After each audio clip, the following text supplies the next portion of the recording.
era tão jovem, Rubens. Pensei que você fosse mais velho. Estou com 43 anos. Parece menos. Obrigado. Não, parece realmente. Ganhei o dia hoje. Não, parece realmente menos. Obrigado. Eu pensei que você tivesse 38, por aí. Assim. 43. Mas mesmo 43 é jovem, né? 43 já ainda é muito jovem. Obrigado, muito obrigado. Como é que começou? Você é engenheiro? Sou engenheiro. Que ramo de... Eletrônica. Engenheiro eletrônico. Eletrônica. E aí, de repente, você começa a operar doentes por intermédio do Dr. Fritz. Como é que começou isso? Aconteceu a primeira vez em 1983, mas o fato que me fez levar isso, a me interessar por isso, dedicar por isso, foi em 1990 para 91, mais precisamente em novembro de 1990, quando ele curou a minha filha.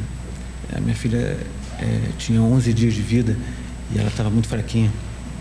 Os médicos já haviam dito para mim para a gente ter uma certa cautela, etc. Em suma, pai, essa coisa toda, né? E eu me lembro que um dia eu acordei à noite, de madrugada, para dar uma colher de leite para ela e perdi o horário. Eu tinha que dar às 2 horas da manhã, acordei eram 3h30, perdi o horário. E aí você sabe aquela história, você chora, você faz de tudo pelos filhos, né? E eu rezei e pedi a Deus para que alguma coisa acontecesse. E eu me lembro como se fosse hoje, como de aquele vulto entrar no quarto e colocar a mão sobre o peito da minha filha e dizer, olha, eu vou curar a sua filha, mas em compensação você vai ajudar os outros a viverem melhor. O fato é que 2 ou 3 dias depois a gente foi ao médico, minha filha não tinha mais nada no E pulmão. o que? Ela sofria de quê? Pulmão. Do pulmão? Pulmões, atrofias pulmonares. Atrofias pulmonares. É. Mas vamos voltar um pouco antes e ver quando foi a primeira manifestação. A primeira foi em 1983. E como é que foi? Foi na casa de uma amiga nossa, da minha primeira esposa, e eu não acreditava em nada, engenheirão duro, aquela coisa toda, né? E ela disse, olha, vamos lá na casa de uma amiga nossa. Você era ateu? Ou era... Não, era ateu, acreditava em Deus, mas engenheiro é uma coisa muito mais racional. Até hoje a gente tenta ser racional, aquela coisa toda, né?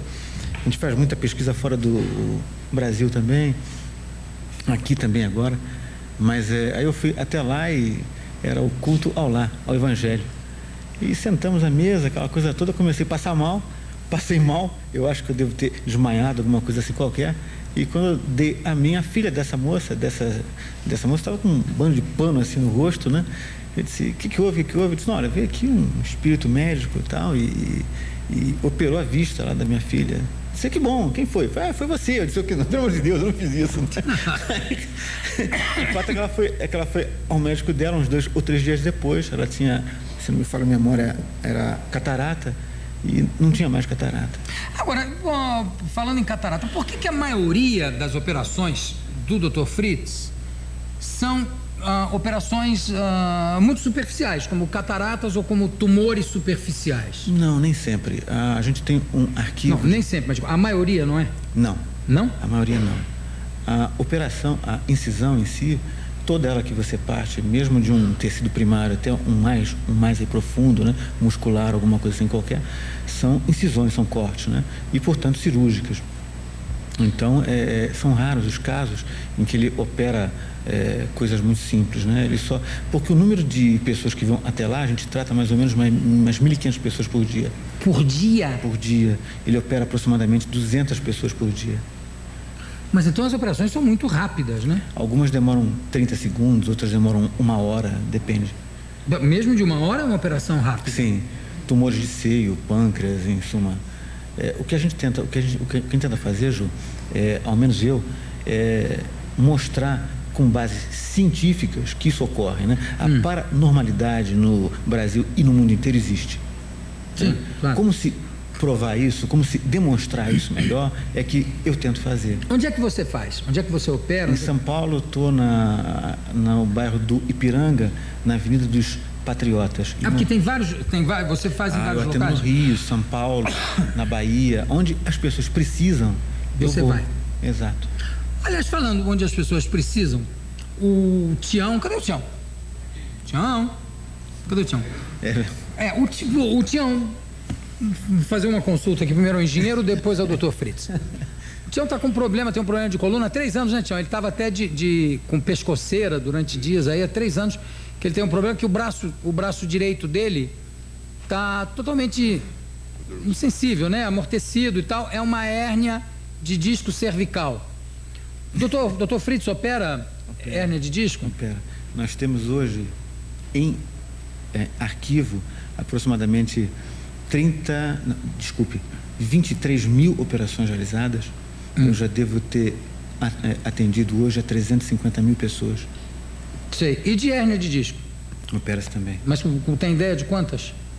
Não tenho ideia especificamente. Eu posso te levantar isso, mas a gente tenta fazer um arquivo pré-operatório, pós-operatório. O paciente volta, ele é visto por outros, até médicos que vão até lá, observar. Mas as operações do Dr. Fritz não são operações espirituais, são operações feitas por um espírito, porque ele corta, ou não? Corta. Ou não? Você tem medo de sangue? Eu tenho pavor, não consigo ver sangue. Aliás, fiz engenharia porque não aguento ver sangue. E você não vê o sangue, então, né? Quem vê? Não, eu sou completamente inconsciente. Você diz, olha, só me acordem quando limparem o sangue. Não tem o último, mas você me acorda. Por exemplo, o Tião, para o Dr. Fritz realizar uma cirurgia no Tião, vai cortar ele? Possivelmente. Ou você faz também cirurgia sem corte? Olha, uma vez em Londres, eu operei umas 156 pessoas. Dessas 156 pessoas, nós temos alguns vídeos, eu até te trouxe também algumas coisas aí, em que algumas delas ele operava a uma distância de 5 metros. Ele fazia assim no ar e o corpo se abria. Né? Isso tem filme? Tem filme. Nós vamos ver no segundo bloco aqui com o Rubens Faria, nós vamos algumas operações. O Rubens Faria, nós vamos mostrar algumas dessas. Isso tem em vídeo? Você trouxe isso aqui em vídeo? Eu não sei se especificamente em vídeo esse aqui eu tenho. Eu trouxe duas fitas para você. Que é uma pena, né? Porque isso eu queria tanto ver. Ele operando. Mas nós temos. Ele operando à distância. Eu vou enviar isso. Vou enviar. Mas abre o corpo, né? Abre. E em outras não. Eu acho que vale muito também o que você põe de fé, né? A gente tem uma obra no Rio de Janeiro, por exemplo, em que nós damos aproximadamente 15 toneladas de comida ao mês, 800 cestas básicas por mês, né? Material escolar, brinquedo, roupas, agasalho, leite. Ou seja, é uma obra até muito maior que a própria operação em si, Sim. A cura em si, né? É aquela história, eu costumo dizer que o Fritz opera. E o que o Rubens tenta fazer pelo povo brasileiro é ajudar essa massa que eu reputo como esquecida pelo governo e por outras pessoas. Agora, você... Muito bem, muito bem. Você vê?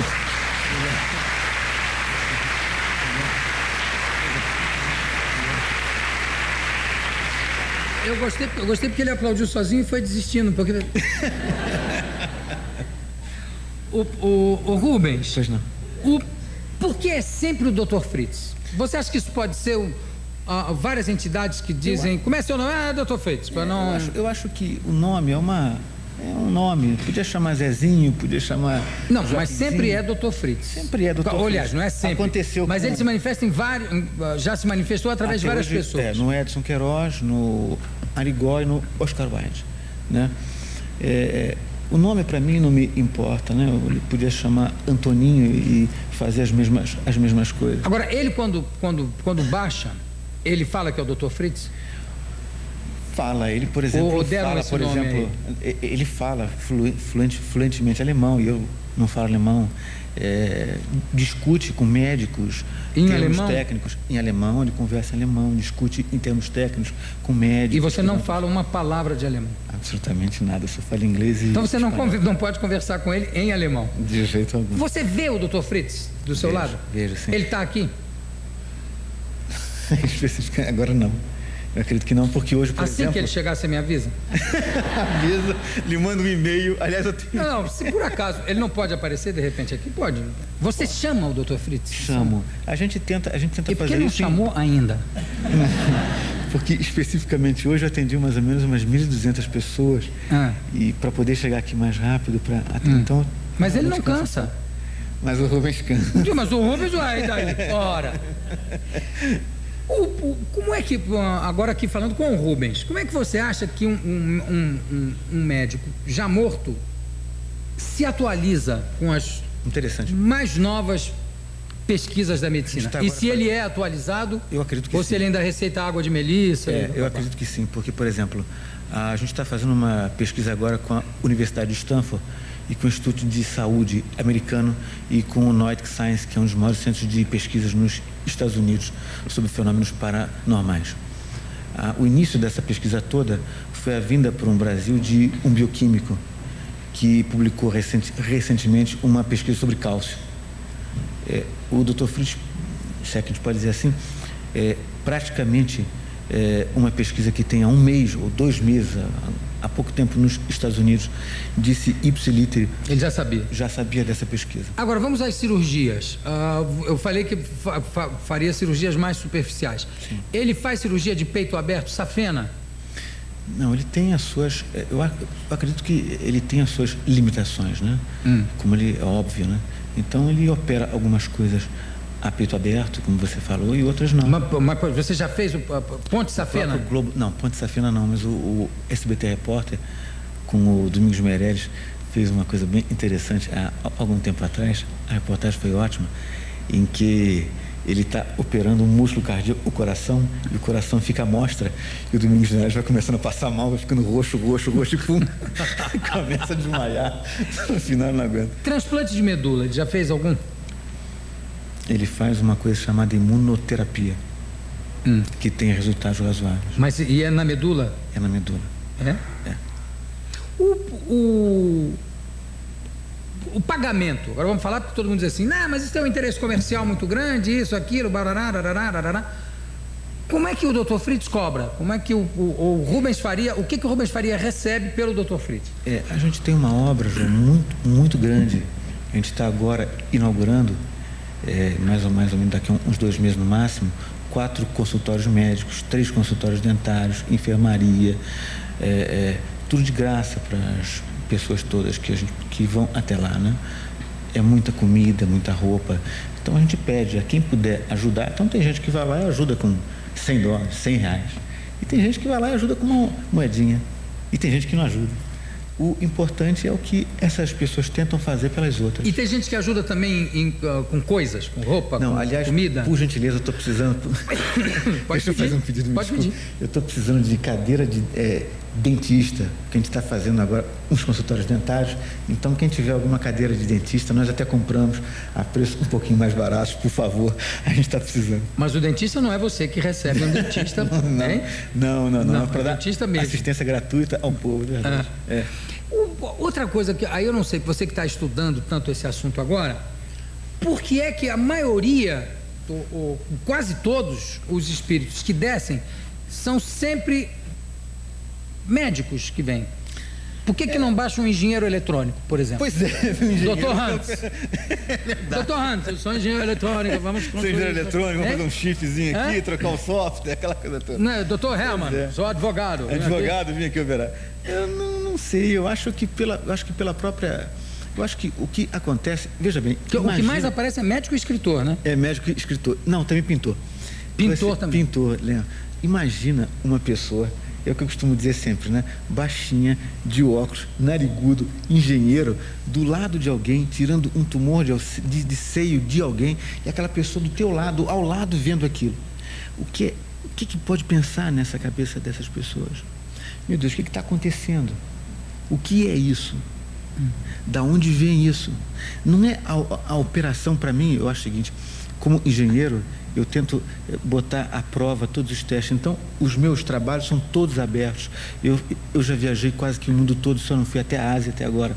Mas estou indo, por exemplo, para novembro, para a Rússia, na Universidade de Numumba, para fazer pesquisa. E nos Estados Unidos, que universidades você já teve? Eu já estou em Stanford, já fui para Oxford. Oxford, Stanford, né? E tenho agora o Noetic Science, que é que a gente vai fazer pesquisas mais ou menos a partir do mês de junho.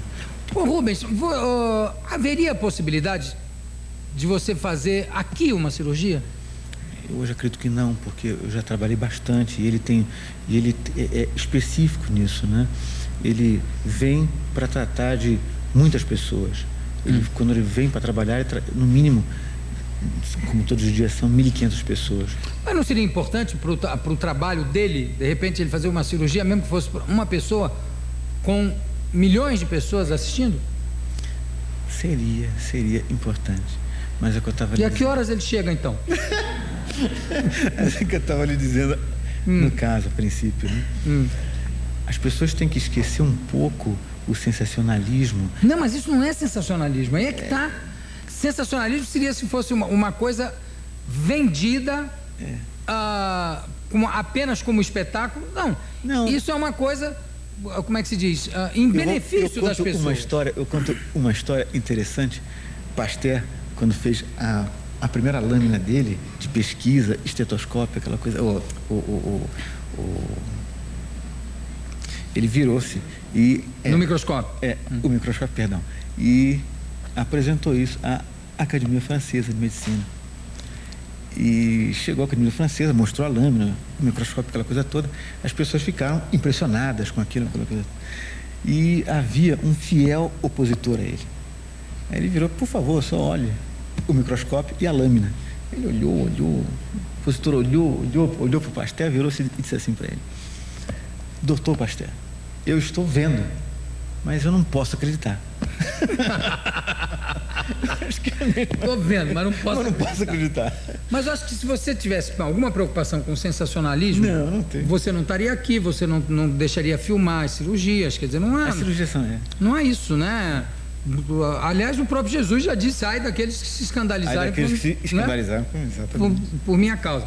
Nós vamos chamar o reloginho. No segundo bloco a gente vai mostrar algumas das cirurgias do Dr. Fritz, tá certo? Willem? Eu sei. Eu não queria que o Dr. Fritz operasse, não é isso. Mas eu acho que só queria perguntar 2 ou 3 coisas para o Dr. Fritz. Não é oportunidade. Ele tem um monte de fita, um monte de programa que já falaram dele. Eu acho que agora... Para mim, ele nunca deu entrevista.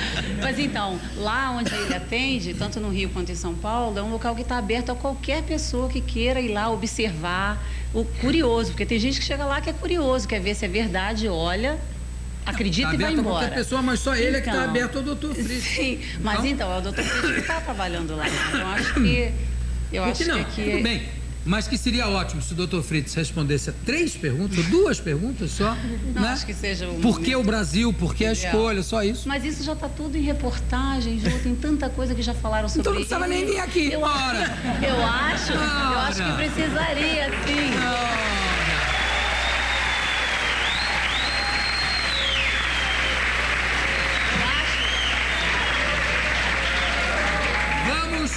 Vamos mostrar o que temos aqui de vídeo do Dr. Fritz, que está me parecendo igual ao Dorival Caymmi, que não quer vir aqui para ser entrevistado.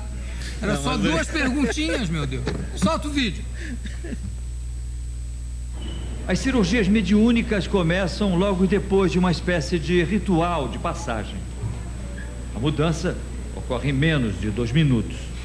Após uma rápida meditação, o engenheiro Rubens se transforma no Dr. Fritz. O comportamento imediatamente se altera. A voz, a personalidade, a expressão do rosto parecem pertencer a outra pessoa. Como é que você está se sentindo agora de nariz? Sim, assim, uma cosquinha aqui dentro do nariz, assim. Você sentiu dor? Nada, absolutamente nada. É como se fosse um cotonete, assim, dentro do... A sensação era de um cotonete? Um cotonete. Não senti nada quando ele bateu, assim, aquela pancada no meu nariz. Você estava muito nervosa? Tá, sim, eu estava bastante tensa, né? Mas mesmo assim, eu não senti nada. O senhor não está nem sentindo essa pancada? Não. É pouca coisa mínima. A pancada está forte, tá, né? É pelo, a senhora não está vendo, mas pelo... Não estou vendo, estou sentindo, mas pouca coisa. Pelo barulho que a senhora está ouvindo. Está operando o quê? Ali era uma Então, memória coluna. Muita força, inclusive, na sua coluna. sei, né? A maioria das cirurgias mediúnicas é marcada com antecedência pelo próprio Dr. Fritz. Mas, às vezes, ele seleciona na hora os pacientes que vão ser operados.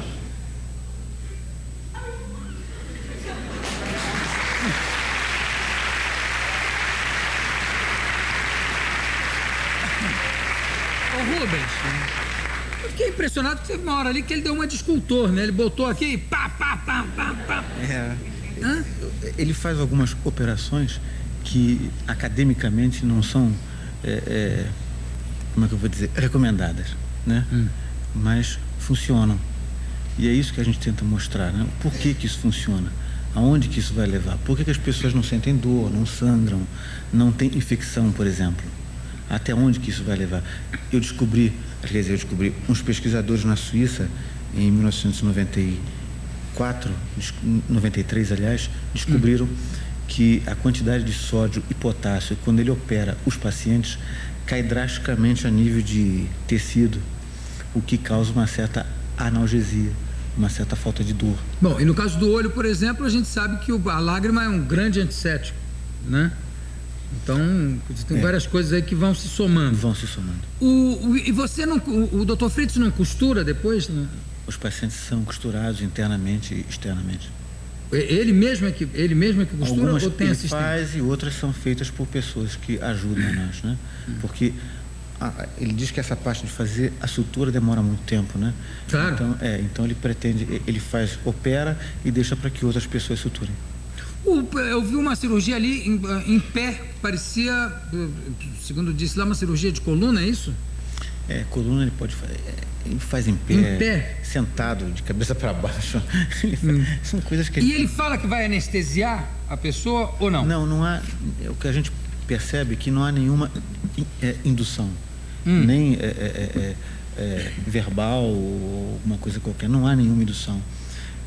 Os pesquisadores da Universidade de Stanford, por exemplo, ficaram impressionados com algumas coisas que eles viram, as cirurgias, que ele simplesmente não falava nada e sequer olhava para o paciente, né?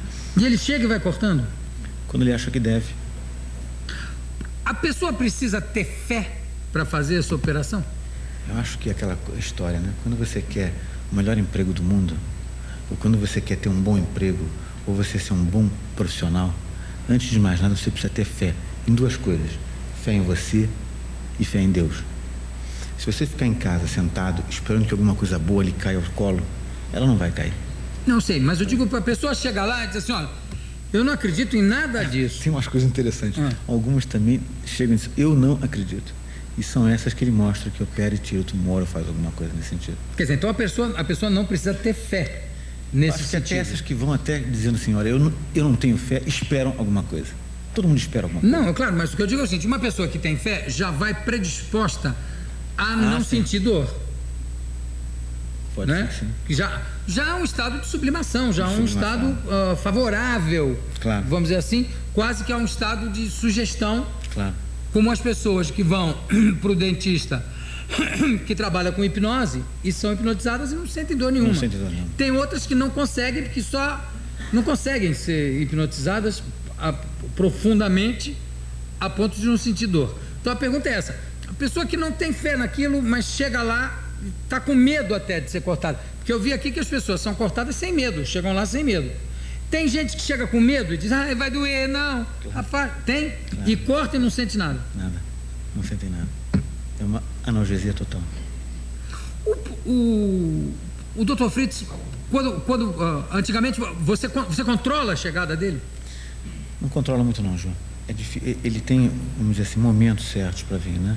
Por exemplo, todos os dias eu sei que se eu me concentrar às tantas horas, que é a hora que a gente começa a trabalhar, eu largo a minha firma, que eu tenho uma firma, também trabalho, evidentemente, e vou até lá para iniciar essa ajuda. E eu sei que ele vai estar lá. Ele pega a que horas? Dr. Fritz pega a que horas? Ele pega geralmente meio-dia, meia-hora. Dr. Fritz pega ao meio-dia. Pega meio-dia. Porque de 8 da manhã larga... até meio-dia, quem trabalha sou eu. Quem pega é você. É o que pega. Ele solta a que horas? A gente acaba 2, 3 horas da manhã. 3 horas da manhã. E você de manhã está no seu escritório a que horas? Eu chego em torno das 8 horas da manhã, acordo às 7 horas da manhã. Então você dorme uma média de 4 horas por dia. 4 horas por dia. E ele faz com que você não sinta cansaço nenhum? Não sinto nada. Você não sente cansaço. Então, esse negócio de você dizer, não, eu estou muito cansado, é mentira sua, né? Ao contrário. Não, ao contrário.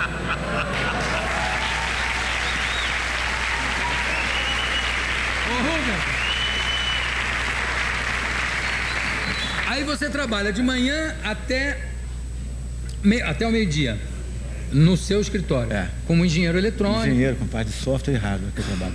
Parte de software e de hardware. O que você prefere?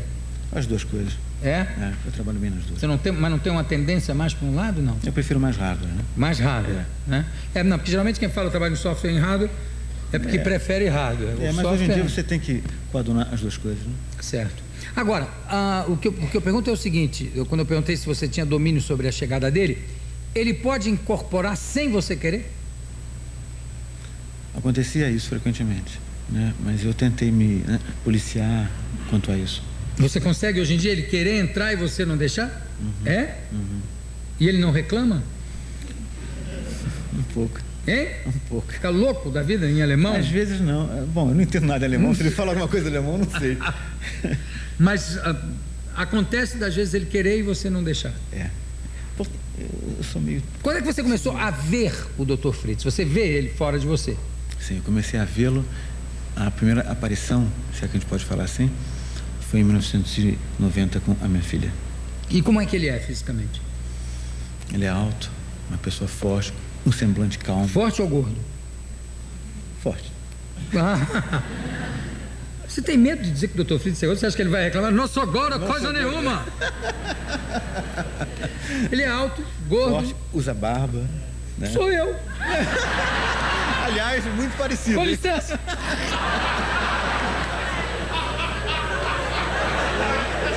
Ele é parecido comigo mesmo? Não é tão parecido com você, é um pouco mais alto. E usa óculos? Usa óculos também. Você conversa com ele, desde esse episódio com a sua filha? Conversa. Você bate papo com ele? Converso. Ele me dá as diretrizes, me ensinou muita coisa, ele me fez ver a vida de uma forma diferente. Ele te deu alguma orientação no sentido de alimentação? Ou de você cuidar da sua saúde? Alimentação, saúde. Às vezes eu me descuido um pouco, né? Porque os hospedeiros são na realidade, os hospedeiros são muito mal cuidados, né? De uma certa forma. Sofrem bastante, né? Você diz sobre o ponto de vista físico? Sob o ponto de vista físico, você vê pela vida dos médiuns e a vida dos santos, tem muitos deles que sofrem bastante na sua vida, no seu cotidiano, né? Santa Teresa d'Ávila que disse uma vez, falando com Deus, atravessando lá o rio, caiu e não sei o que, bababá e tal, aí Deus disse para ela, mas Teresa, você não sabe como eu trato os meus amigos? E ela falou, por isso é que você tem tão poucos. Por isso é que você tem tão poucos. Né? Então eu te pergunto, isso mudou alguma coisa na tua vida, no teu dia a dia? Hoje eu encaro as pessoas todas elas, como próximas a mim. E não é querer ser santo porque eu não sou santo, eu sou um homem comum, tenho desejo, uso brinquinho até para desclassificar um pouco. O Dr. Fritz gosta do brinquinho? Quando eu botei esse brinquinho foi uma coisa horrorosa. Como ele brigou comigo. Nossa, não posso nem acreditar. Ele brigou por causa do brinquinho? Por causa do brinco, foi um negócio absurdo. Porque ele não pode usar, claro. Alguma coisa nesse sentido. Eu sei que eu coloquei o brinquinho e desci. E o que ele falou? Isso é coisa de viado, não faça isso. Hein? Falou? Não faço, nós usamos brinquinho. Não. Eu uso também, mas eu imagino que o Dr. Fritz deva ter dito qualquer coisa parecida. Foram 5 amigos meus, no dia que eu botei o brinco, foi engraçadíssimo, que foi numa sexta-feira, eu fui colocar o brinco. Aí fui numa farmácia lá, eu fui botar o brinco, ele olhou pra mim e disse assim, você é o Dr. Fritz? Eu falei, bom, eu vim para colocar o brinco. Não, eu tenho muito prazer, ele colocou o brinco. Aí uns amigos meus descobriram que eu fui colocar o brinco. Na segunda-feira estavam os 5 assim postados, assim, esperando uma reação dele ferrenha contra o brinco, né? Aí a primeira reação que ele viu que as pessoas, ele olhou assim, disse que ele mexeu assim, olhou e tal, fez um negócio assim, e disse, olha, vai tomar tais e tais remédios que está dando uma infecção, não sei o quê, e de fato estava, tomei os remédios, passou. Estava dando uma infecçãozinha. Estava dando uma infecçãozinha. E quando parou a infecção, como é que foi a bronca? Até hoje eu não gosto do brinco, mas eu uso assim mesmo. E ele reclama? E fala mesmo isso que eu falei, né? Porque a ideia... Não, isso eu não sei. Pode não falar, mas pensa. Pode ser que ele pense. Quando ele volta lá para os amigos, diz assim, meu rapaz lá ferroviário, está de brinca. Bom, eu quero agradecer demais a tua presença aqui muito com obrigado, a gente. Obrigado por tudo. Viu, o Dr. Fritz não vem mesmo, né? Se o Dr. Fritz chegar, a gente, inclusive, pode ficar aqui até o tempo que ele quiser. Mas o Tião... Ele não está por aqui, só... Mas o Tião vai lá agora tratar, né? Tião vai lá? Você vai lá, Tião? Olha aí, foi Aí é que eu convidado vou aqui fazer questão de gravar, pelo Rubens. mandar gravar a fita da operação dele e mandar para você. Puxa, isso vai ser maravilhoso. Olha aí, produção. Sensacional. Tá. Quando é que ele pode ir lá? Amanhã mesmo, se ele quiser. E quando é que ele está de volta ao trabalho? Amanhã mesmo, acredito. É, no mesmo dia? No mesmo dia. Você opera a coluna, uma hérnia de disco e no mesmo dia ele já sai? É. Tião, É a vai sua lá amanhã. salvação. Rita Leandro, providencia pra gente gravar, tá? Pra mostrar aqui. Ele não tá por aqui não, né? Não vou pedir nada, só quero saber se por acaso ele tá presente. Tá sim. Tá? De que lado ele tá? Não, só pra saber, tá do lado de lá ou tá aqui, do meu Ele lado? fica mais para cá. Tá aqui atrás de você. Ele tá satisfeito, ele tá rindo ou ele tá um pouco aborrecido com esse excesso de intimidade Ele é com ele? sempre meio sisudo, né? Ele é meio sisudo? Meio sisudo. Se eu contar uma piada de alemão, ele não vai achar graça? Acredito que não. Bom, doutor Fritz, de qualquer forma, muito obrigado. Obrigado pela sua presença e obrigado pelo trabalho que você faz em prol aí da população. Não existe nenhum caso de operação que deu errado, de doença provocada pela operação, Não, de infecção, como eu estava lhe dizendo, nós temos um arquivo grande de casos, pré-operatório, pós-operatório. Os pacientes são acompanhados, inclusive por outros médicos que vão até lá para observar. Nós não temos até hoje registrado nenhum caso de infecção ou de qualquer outra coisa. Então, as pesquisas estão não existe abertas. índice de infecção hospitalar, nada? Nenhum. As pesquisas estão abertas, eu volto a dizer. Para quem quiser examinar. Eu vou a diversas faculdades para dar palestra, as pesquisas estão abertas, os portões estão abertos, as portas abertas, para quem quiser fazer qualquer tipo de pesquisa comigo. Por favor, eu vou fazer, eu vou me sentir extremamente grato. E doutor Fritz, vê se resolve esse problema dessa dor na ciática que eu tô, tá? Sem operar, tá? Sem operar, que você não quer. Obrigado. Muito Obrigadíssimo obrigado, pela sua presença. Muito Você obrigado. é uma simpatia, Muito obrigado. tá? Parabéns pela sua singeleza e pela maneira como você encara tudo isso com a maior normalidade. Rubens Faria Júnior.